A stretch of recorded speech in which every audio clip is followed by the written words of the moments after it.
Do you want to start? Yeah, I can start. You know, I sort of welcome this opportunity to talk about our move a little bit because I've got some, kind of mixed feelings about it.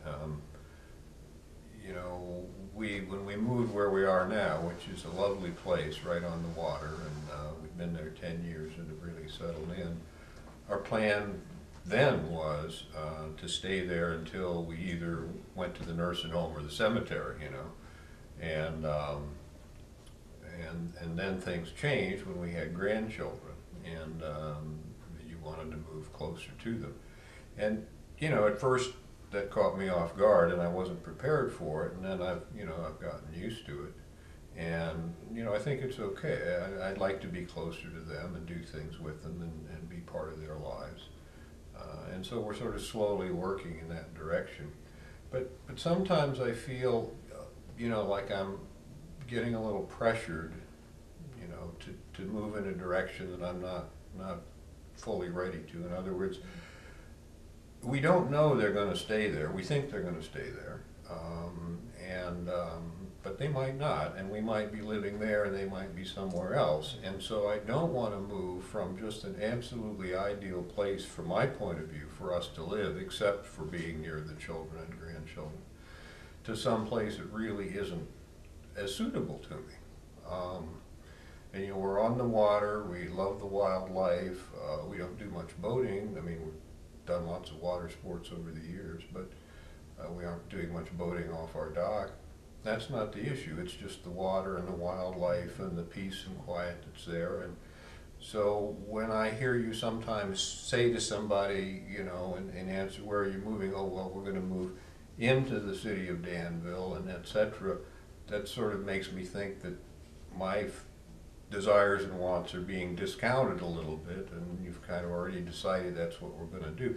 We may have to do that because of expenses, I understand that, but that wouldn't be my first decision. So I'm just feeling a little like I'm getting rushed a little bit, or pressured, or whatever you want to say, or my feelings are being discounted, or I don't know. Anyway, so that's why I wanted to talk about it. Well, thank you for being willing to talk, just for bringing it up and being willing to talk about it, and because that's really important to me. And kind of what I'm hearing is that it was my idea, which was my idea, and that you heard it and considered it, and that you are willing to do it and willing to join me, and it's okay to do that. But that sometimes I'm kind of rushing into okay, now I got him to agree to be there, and come and move, near the grandchildren, and well, now let's see if we can move across the street from that. Yeah. And that won't do. Yeah, I understand that. That probably would do for me, but I know that won't do for you. One of the things that I feel real strongly about in this move is since it'll be a time when neither of us will be working, that wherever we move, that it's easy for us financially. I don't want to be at all strapped financially, and I want to be able to travel, maybe not as much as we used to, but to do the things we really want to do. So that's been a lot of my push, to kind of have a smaller house.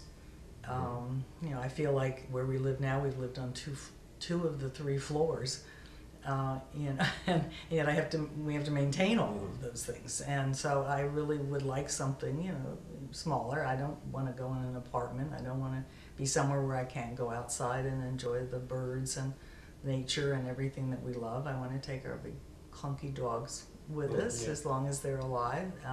So I want to have some space, but I don't want to have the upkeep issues, and I don't want to have the kinds of financial outlay that it takes to keep up a big place. Now we have a lot of land now and gardens, and I really can't do all that myself anymore. So I don't want to get into that kind of situation. So I hear you about moving to some place that we're just not happy to be in, and I don't want to do that either. Okay, well, I just wanted to, you know, make sure that we're on the same page with that, because, you know, I agree, we have, since I went to part-time and since we're on a pretty fixed income right now, we've really curtailed our traveling for the past couple of years. And I too would like to resume doing, you know, certainly more of that than we are now. And we knew really that at some point we would probably, you know, have to sell the house we're in now, but just to go, even just to go to a you know, a retirement community or something, that we couldn't live there forever.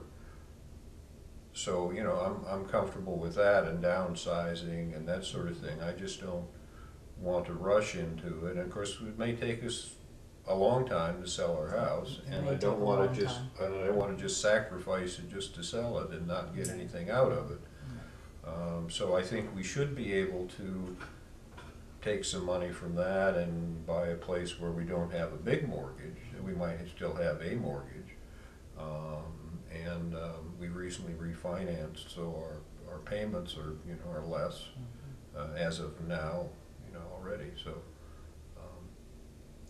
you know, I'm in agreement with you, and I'm, you know, probably when you first mentioned it, my initial thought was, well, you can go live in Danville if you want to. I like it fine here. So I've come a long way toward your view in this time. So don't rush me too far. I do want to stay with you, and I want us to live together. But I want it to be a place that we can both like, you know, and really enjoy. And of course, any move, you know, there are always mixed feelings about leaving your friends and your neighborhood and your church and things that have become important to you there. But there are going to be all those things wherever we move. So that's not a big issue, really. I want to say that I appreciate your willingness to look at this, because it is really important to me to be near the grandchildren and to be able to help out our children. I know when we were both working full-time and had young children and were away from family, it was really tough sometimes to manage child care well and, you know, pick up the children and, you know, be at work. And we had times when we were both on call, and it was really just awful to try and work all that out and, you know, manage to somehow get enough sleep, or, you know, and I want to be able to be there if they need to be picked up from school, or if the parents need a weekend off, or and just to be more time with the grandchildren, because I just love, absolutely love being with them. And I appreciate your willingness to consider that, and I appreciate that the willingness that you have had to look at houses that aren't on a body of water, because of they're further away, and because the expense of, you know, houses on the water. And so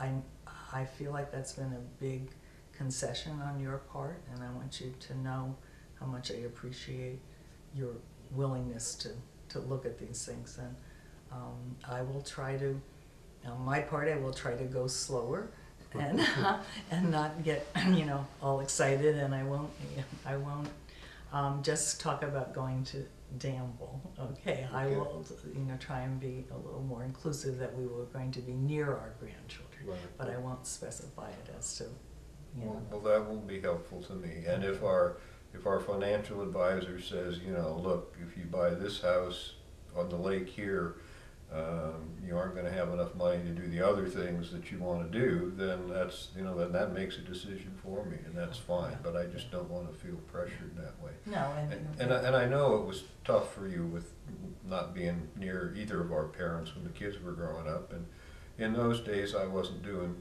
all that much to support you. So I understand where you're coming from, and I too want to help the kids and be available. And I get a kick out of the grandchildren too. That last birthday card I got from Ava is still on my dresser, because that's special. So they love your fuzzy beard. So okay. Thank you, love. All right. Well, thank you for listening to me, and I feel better. Okay, bye.